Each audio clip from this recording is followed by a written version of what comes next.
क्या क्या कर लेंगे? आपने डेड इकोनॉमीज थी ना, तो डेड इकोनॉमीज में इतनी बड़ी इन्वेस्टमेंट, आईफोन क्यों इन्वेस्टमेंट लेके आ रहा है? गूगल आपके हाथ में है, रोक के दिखाएं गूगल को।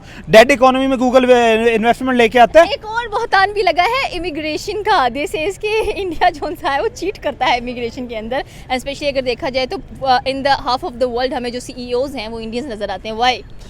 आप ये देखें ना, आप ये कह लें कि सबसे इजीएस्ट वीज़ा पूरी दुनिया में इंडिया का मिलता है। सबसे आप ये कह लें कि और इंडियंस को पूरी दुनिया में सबसे इजी वीज़ा जो है वो आप ये कह लें कि दूसरे ममालिक का वो इंडियंस को मिलता है। तो इसमें कौन सी इमिग्रेशन है यार? अपने आप को ये देखें, एक ख्वाबों की दुनिया में ये रहते हैं ये और ये अपने आप को सेटिस्फाइड करने के लिए पता चल गया कि इंडिया ने जो इनको रिस्पॉन्स दिया है ना, और फिर जो उन्होंने कहा कि we will never purchase F-35, उसके बाद ये सारे पगला गए हुए हैं। इनको समझ नहीं आ रहा कि ये करे क्या। जो टेररिज्म के साथ लड़ रहे हैं उनको देखे ना, दुनिया में सब आप ये कह लें कि सबसे ज्यादा कत्लो गारत किस कंट्री ने की है, सबसे ज्यादा लोग किस कंट्री के ऑपरेशन से मारे गए, वो अमेरिका है। आप ये कह लें कि एक अंदाजे के मुताबिक 2.5 बिलियन लोग जो हैं वो अमेरिका ने डायरेक्टली और इनडायरेक्टली पूरी दुनिया में किल करवाए अपने ऑपरेशन के ज़रिए, हुकूमतें चेंज करवा के, टेररिज्म का नाम लेके, और एक कंट्री की सोवरेनिटी को पामाल करके उस पर हमला करने के लिए। स्टेफन मिलर की बात करेंगे। व्हाइट हाउस के एडवाइज़र नज़र आते हैं जिन्होंने कि इतना बड़ा ब्लेम इंडिया पर लगाया है और कहा है कि इनका हाथ है कि ये यूक्रेन के अंदर जो टेररिज्म है उसको सपोर्ट करते हुए दिखाई दे रहे हैं थ्रू रशिया। आपको पता है कि जिस तरह रशिया और इंडिया एक दूसरे के लिए स्टैंड लेकर खड़े हुए हैं, एक दूसरे का साथ नहीं छोड़ रहे हैं, ट्रंप को ये बात काफ़ी ज़्यादा दुखती हुई नज़र आ रही है। साथ में स्टेफन मिलर ने कहा कि हमारे जो ताल्लुकात हैं इंडिया के साथ बहुत अच्छे हैं, बहुत अच्छे ट्रेडिंग पार्टनर्स भी हम लोग रह चुके हैं और मज़ीद रहना भी चाहते हैं, लेकिन अब भारत कह लें कि बिल्कुल भी ऐसा ट्राई करता हुआ दिखाई नहीं दे रहा है। अगर हम लोग बात करें इनके foreign minister doctor S Jaishankar की और साथ में बात करेंगे अजित डोवल की, तो ये बहुत जल्द कह लें कि मॉस्को उनकी कैपिटल को विजिट करने वाले हैं, इस मंथ या नेक्स्ट मंथ भी कर सकते हैं। But the problem is that कि ट्रंप, इंडिया ने साफ कह दिया है कि ट्रंप जो मर्जी करे हमें इससे कोई फ़र्क नहीं पड़ता है। और स्पेशली अगर देखा जाए तो अब हम मेक इन इंडिया, एक बहुत बड़ा वर्ड है मेक इन इंडिया, इसके ऊपर तवज्जो देने वाले हैं ताकि जो भी चीज़ बने हमारे मुल्क में बने, हमें कोई थ्रेट ना कर सके, हमें कोई कुछ कह ना सके। हमारे साथ पाकिस्तानी अवाम मौजूद हैं, इनसे पूछेंगे। एक तो डॉक्टर एस जयशंकर, अजित डोवल जो कि कह लें कि बहुत जल्द मॉस्को को विजिट करने वाले हैं। दूसरा जो स्टेफन मिलर ने स्टेटमेंट दिया है कि इंडिया खुल्लम खुला टेररिज्म को सपोर्ट करता हुआ दिखाई दे रहा है रशिया के थ्रू यूक्रेन के अंदर, उनको मासूम जानों से कोई लेना देना नहीं है। And the third thing is that कि make in India the most important one. पहली बात यह है कि स्टेफन मिलर ने जो बयान दिया है ना कि इंडिया जो है वो यूक्रेन के साथ, रशिया के साथ मिलकर यूक्रेन में टेररिज्म करवा रहा है, क्या उसको टेररिज्म इंडिया लगता है? देखे ज़रा यूएस की हिस्ट्री उठा के देखें, फर्स्ट वर्ल्ड वार में देखें वहाँ पे टेररिज्म किसने किया था, सेकंड वर्ल्ड वार में देखें वहाँ पे कितनी लाखों जानों का नुकसान जो वो किसने किया था, अमेरिका ने। सबसे बड़ा दहशतगर्द तो अमेरिका है। उसमें वियतनाम में सबसे बड़ी दहशतगर्दी किसने की थी? गज़ा में सबसे बड़ी दहशतगर्दी कौन करवा रहा है कि मासूम लोगों की जानें कौन ले रहा है? अमेरिका ले रहा है। सबसे बड़ा America is the biggest terrorist of the world है।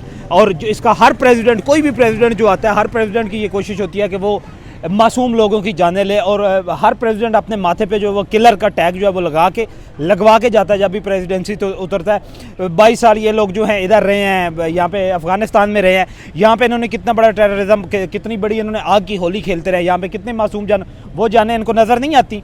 वो जाने किसकी थी? वो इंसान नहीं थे, वो इंसान के पैदावार नहीं थे, वो जाने नहीं है जो इनको अब जाने यूक्रेन की नज़र आ रही हैं। और इंडिया कभी भी इस तरह की कोई भी ऐसी हरकत नहीं करता, और ना कभी अभी रशिया के साथ आप ये कह लें कि आउटस्टैंडिंग रिलेशन है इंडिया के, लेकिन कभी भी इंडिया रशिया के साथ मिलकर यूक्रेन में ना तो नस्ल कशी करेगा, ना इस तरह की किसी एक्टिविटी में इन्वॉल्व होगा, और ना कभी इंडिया ने रशिया को इस बात पे कायल किया या सपोर्ट करने की कोशिश की। यूक्रेन में आम कॉमन पब्लिक अगर आप लोग नुकसान कर रहे हैं तो हम उसको सपोर्ट करते हैं। वो अल्लाह हर जगह पे नेशनल सिक्योरिटी एडवाइज़र जो है वो भी इसको डिफेंड करता है, वो भी इसके अगेंस्ट बात कर रहा होता है, डॉक्टर एस जयशंकर कर रहा होता है, अमित शाह कर रहा होता है, राजनाथ कर रहा होता है। उससे पहले अगर आप लोग देख लें तो भारतीय जनता पार्टी में सबसे पहले ये बात जो शुरू की थी, जैन संघ से निकलने वाली Bharatiya Janata party, Atal Bihari Vajpayee the great prime minister of the India, मैं कहता हूँ कि वो नेहरू से भी बड़े लीडर थे।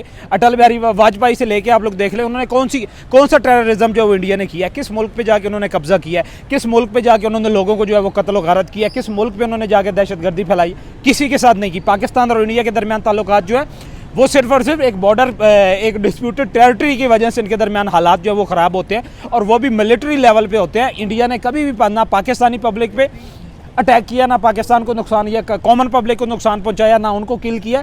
सेम एज इट इज़ कोई भी इस तरह का वाक़या जो होता है पाकिस्तानी गवर्नमेंट की तरफ से या पाकिस्तानी पब्लिक की तरफ नहीं होता, चंद जहादी तंजीमें जो होती हैं वो वहाँ पे कर रही होती है। इंडिया ने कभी भी पूरी तारीख उठा के 70-80 ईयर्स की देख ले, किस कंट्री पे जाके एग्रेशन दिखाया इंडिया ने, किस कंट्री पे जाके उन्होंने वॉर ऑफ एग्रेशन किया, किसी पे भी नहीं की। उनके साथ बांग्लादेश है, उनके साथ ईरान है, उनके साथ अफगानिस्तान है, उनके साथ पाकिस्तान है, उनके साथ उसके अलावा आप लोग ये देख लें, उनके नेपाल उनके साथ मालदीव उनके साथ है, वहाँ पे आप लोग कहीं पे दिखा, साउथ अफ्रीका के साथ। उससे पहले ये देख लें कि राजीव गांधी का कत्ल जो था वो इस बेस पे करवाया गया था कि इंडिया जो है वो क्या आप कह लें कि स्टेट टेररिज्म कर रहा है, लेकिन फिर भी इंडिया ने इसको ऑन नहीं किया था, इंडिया ने इसके अगेंस्ट बात की थी। तो ये एक मिलर जो है ये पगलाए हुए सारे लोग हैं।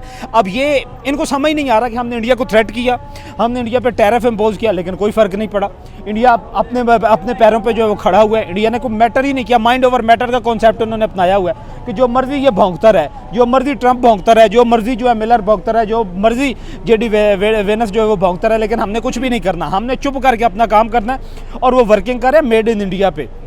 अरे भाई कौन सुपर पावर कहाँ से है अमेरिका?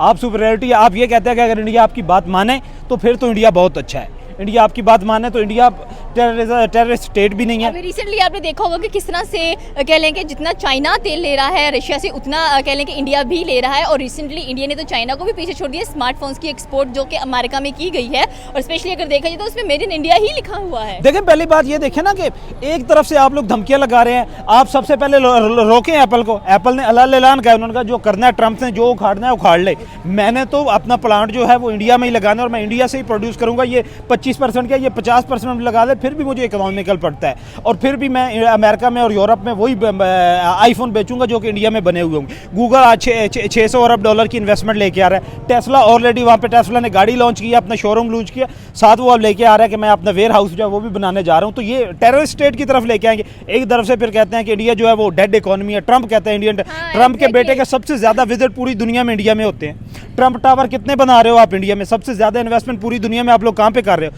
तो ये क्या खेल के बताना किसको चाहते हो? ये 2025 है, ये कोई 1970 और 1972 का एरा नहीं है जिसमें आप लोग जो है इंडिया को या थर्ड वर्ल्ड की किसी भी कंट्री को आप लोग धमका लेंगे और इंडिया तो आपको नाको चने चबवाएगा और इंडिया आपको बताएगा कि आप ये असल औकात क्या। और अगर इंडिया ने इंडिया अभी भी आपके साथ फ्रेंडली चल रहा है। अगर इंडिया ने ये डिसाइड कर लिया ना तो तुम्हें इस खित्ते से भी निकाल के और कुत्तों की तरफ भगा के, जिस तरह अफगानिस्तान ने मारा था, इस तरह तुम्हें यहाँ से मार पढ़वा के जो है तुम्हें अपने कंट्री में भेजेगा और दोबारा तुम लोग मशरक़ वस्ती में कदम रखने के काबिल नहीं होगे। बिल्कुल आपकी बात से ये डेड इकोनॉमी से याद आया कि अभी रिसेंटली फिर उन्होंने यही स्टेटमेंट दिया है कि Russia and India both are the dead economies. क्या कर लेंगी ज़्यादा से ज़्यादा? क्या कर लेंगे? आपने डेड इकोनॉमीज थी ना, तो डेड इकोनॉमीज इतनी बड़ी इन्वेस्टमेंट, आईफोन क्यों इन्वेस्टमेंट लेके आ रहा है? गूगल आपके हाथ में है, रोक के दिखाएं गूगल को। डेड इकोनॉमी में गूगल इन्वेस्टमेंट लेके आता है। एक और बहुतान भी लगा है इमिग्रेशन का। दिस इज कि इंडिया जो सा है वो चीट करता है इमिग्रेशन के अंदर, एंड स्पेशली अगर देखा जाए तो in the half of the world हमें जो सीईओज हैं वो इंडियंस नजर आते हैं। वाई? आप ये देखें ना, आप ये कह लें कि सबसे ईजीएस्ट वीज़ा पूरी दुनिया में इंडिया का मिलता है। सबसे आप ये कह लें कि और इंडियंस को पूरी दुनिया में सबसे इजी वीज़ा जो है वो आप ये कह लें कि दूसरे ममालिक का वो इंडियंस को मिलता है। तो इसमें कौन सी इमिग्रेशन है यार? अपने आप को ये देखें, एक ख्वाबों की दुनिया में ये रहते हैं ये और ये अपने आप को सेटिस्फाइड करने के लिए पता चल गया कि इंडिया ने जो इनको रिस्पॉन्स दिया है ना, और फिर जो उन्होंने कहा कि we will never purchase F-35, उसके बाद ये सारे पगला गए हुए हैं। इनको समझ नहीं आ रहा कि ये करे क्या, और इन्हें ये लगता था कि हम टैरिफ का धमकी लगा के और हम इस तरह की बातें करके और हम ये कहेंगे कि आप लोग जो है रशिया के साथ ना जाए, चाइना के साथ ना जाएं, तो हम इनको धमका लेंगे और इंडिया जो दोबारा हमारे कैंप में आ जाएगी। इंडिया ने अब डिसाइड कर लिया है। वो पहले भी अमेरिका के कैंप में नहीं था। अमेरिका को ये लगता था, इंडिया ने अब ये कह लें कि पागल बनाया हुआ था अमेरिका को। अमेरिका को ये लगता था कि ये लोग हमारे कैंप में हैं, ये हमारी बात मानते हैं। इंडिया ने हमेशा अपना फ़ायदा उठाया। इंडिया ने हमेशा अमेरिका के बिहाफ पे दूसरे कंट्रीज़ के साथ डील करके अपना डिफेंस मजबूत किया, अपनी इकॉनमी मजबूत किया, इन्वेस्टमेंट लेके आ रहा है। गूगल क्यों आया? इंडिया के साथ रिलेशन, इंडिया के यूएस के साथ रिलेशन बिल्ड करके वो गूगल को लेके आ गया, यूएस के साथ रिलेशन बिल्ड करके वो आईफोन को लेके आ गया, वो टेस्ला को लेके आ गया। आप करके दिखाएं। दूसरी बात सबसे इंपॉर्टेंट आपने की है कि अजीत डोवल और डॉक्टर एस जयशंकर जो हैं वो मॉस्को का विजिट करने जा रहे हैं। भाई मॉस्को देखें, इंडिया ने ये डिसाइड कर लिया कि हमने जो भी डिफेंस पॉलिसी बनानी है, हमने डिफेंस पे जो भी काम करना है ना, तो हमने इंडिया के रशिया के साथ ही मिलके करना है। उसकी वजह यह है कि इंडिया को ज़रूरत कब पड़ी है। 1948 तो उस वक्त तो रशिया की ज़रूरत नहीं थी, 1965 में पड़ी, रशिया उनके साथ खड़ा रहा। जब पाकिस्तान की इंडिया की वॉर हुई 1971 में उनको ज़रूरत पड़ी, रशिया उनके साथ खड़ा रहा। 1999 में कारगिल वार हुई, रशिया उनके साथ खड़ा रहा। अमेरिका का अभी नहीं, ये 7 और 8 मई के दरमियान जो पाकिस्तान और इंडिया के दरमियान रिलेशन जो है वो ख़राब हुए थे, उस वक्त कौन साथ खड़ा रहा है? उस वक्त भी उसके साथ अमेरिका तो नहीं खड़ा रहा, उसके पास रशिया तो डॉक्ट्राइन बना ली है, डिफेंस डॉक्ट्राइन जो इंडिया ने बना लिया वो ये बना लिया है कि हम लोगों ने अब रशिया की तरफ ही जाना है। और वो रशिया के, अब देखें ना, चाइना के साथ उनके, अभी आपने ये विजिट की बात की है, अब बहुत सारी डिफेंस डील जो हैं वो साइन होने जा रही हैं। उनके देखें, अभी रिसेंटली आपने एक न्यूज़ पढ़ी थी कि अर्थक्वेक आया है उसमें, रशिया में अर्थक्वेक नहीं था, उन्होंने हाइड्रोजन बॉम्ब का एक्सपेरिमेंट किया है। और उस हाइड्रोजन बॉम्ब की एक्सपेरिमेंट की टेक्नोलॉजी के लिए डॉक्टर अजीत डोवल भी, डॉक्टर एस जयशंकर भी जा रहे हैं और नेशनल सिक्योरिटी एडवाइज़र भी जा रहे हैं। और डिफेंस में S-500 की उनकी वो बात चल रही थी उनकी। S-500 उन्होंने इसी डील पे जाकर उन्होंने S-500 जो वो फाइनल कर लेना। S-500 अगर वो लेके आ जाते हैं, पाकिस्तान और चाइना का डिफेंस मुकम्मल तौर पे बॉर्डर जो है वो लॉक कर देंगे, किसी किस्म की उन्हें कोई मुकम्मल सारी की सारी टेंशन जो है वो ख़त्म हो जाएगी। जब ये टेंशन ख़त्म हो जाएगी तो इंडिया को और चाहिए क्या?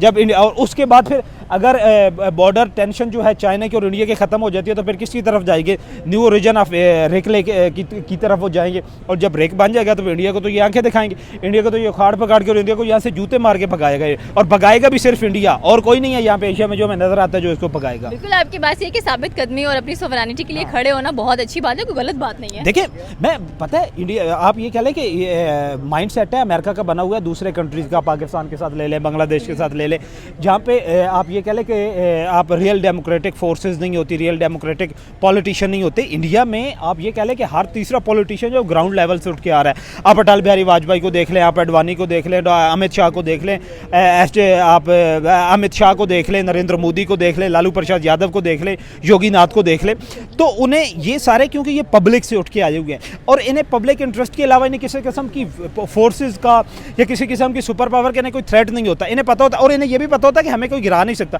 दूसरे कंट्रीज इनके क्यों बहकावे में आ जाते हैं? दूसरे कंट्रीज के लोग जो होते हैं वो क्यों उनको धमका लेते हैं, क्यों उनको अपनी बातों पे लेके आ जाते हैं? उन्हें पता होता है कि ये ऑपरेशन करके हमारी हुकूमतें गिरा देंगे। जिस तरह इन्होंने पाकिस्तान में ये हुकूमतें चेंज करवाते रहे, बांग्लादेश में ये हुकूमतें चेंज करवाते रहे, मालदीव में इन्होंने हुकूमत चेंज करवाई है, उसके अलावा सोमालिया में ये करवाते रहे हैं, लीबिया में ये करवाते रहे हैं, इराक में ये करवाते रहे हैं, ईरान में ये करवाते रहे। रिसेंट जो अग्रेशन था इसराइल और ईरान का, वो किसने करवाया था? यूएस ने करवाया था। उसमें तो इंडिया कहीं में इंडियन तो बिल्कुल सेपरेट। सबसे बड़े दहशतगर्द आप हो और ऐसी कंट्रीज को आप दहशतगर्द बना रहे हो जो अभी उभर रही हैं, जो अभी उभरने का हौसला रखती हैं, सुपर पावर बनने का हौसला रखती हैं, जो टेररिज्म के साथ लड़ रहे हैं उनको देखे ना। दुनिया में सब, आप ये कह लें कि सबसे ज्यादा कत्ल गारत किस कंट्री ने की है? सबसे ज़्यादा लोग किस कंट्री के ऑपरेशन से मारे गए? वो अमेरिका है। आप ये कह लें कि एक अंदाजे के मुताबिक 2.5 बिलियन लोग जो हैं वो अमेरिका ने डायरेक्टली और इनडायरेक्टली पूरी दुनिया में किल करवाए अपने ऑपरेशन के ज़रिए, हुकूमतें चेंज करवा के, टेररिज्म का नाम लेके, और एक कंट्री की सोवरेनिटी को पामाल करके उस पर हमला करने के लिए। और फिर दहशतगर्द ये कहते हैं दूसरों को। सबसे बड़े दहशतगर्द इंडियंस खुद, सबसे बड़े दहशतगर्द जो है वो यूनाइटेड स्टेट्स वाले खुद है। इनका हर प्रेसिडेंट दहशतगर्द था, पीछे से लेके आप जॉर्ज वाशिंगटन से लेके आप डोनाल्ड ट्रंप तक देख लें, सारे के सारे दहशतगर्द थे। और हर दौर में इन्होंने दहशतगर्दी की और अपने से कम और अपने से हल्के मुल्क पे इन्होंने दहशतगर्दी करके वहां पे लोगों को कत्ल गारत करवाई है, हुकूमतें तब्दील करवाई हैं। लेकिन अब ऐसा नहीं चलेगा। अब 2025 आ गया और अब इंडिया जैसी आपको टक्कर देगा, आप सारी जिंदगी याद रखेंगे। बिल्कुल, ये थी पाकिस्तानी अवाम की राय कि अगर देखा जाए तो भारत के ऊपर इल्ज़ाम लगाना कि वो जो टेररिज्म है उसको सपोर्ट करे यूक्रेन के अंदर, जबकि टेररिज्म हमेशा, भारत हमेशा कहता है कि जो हम हैं, हम टेररिज्म के अगेंस्ट लड़ाई करते हैं, हम चाहते हैं कि पूरी दुनिया से जो टेररिज्म है वो खत्म होता हुआ दिखाई दे। दूसरा, मेड इन इंडिया के ऊपर बहुत ज़्यादा फोकस दिया जा रहा है। आपकी क्या राय है नीचे के कमेंट सेक्शन में बता सकते हैं। हमारे चैनल को सब्सक्राइब करना बिल्कुल मत भूलिएगा। तो मिलते हैं अगले वीडियो में। अल्लाह हाफिज़।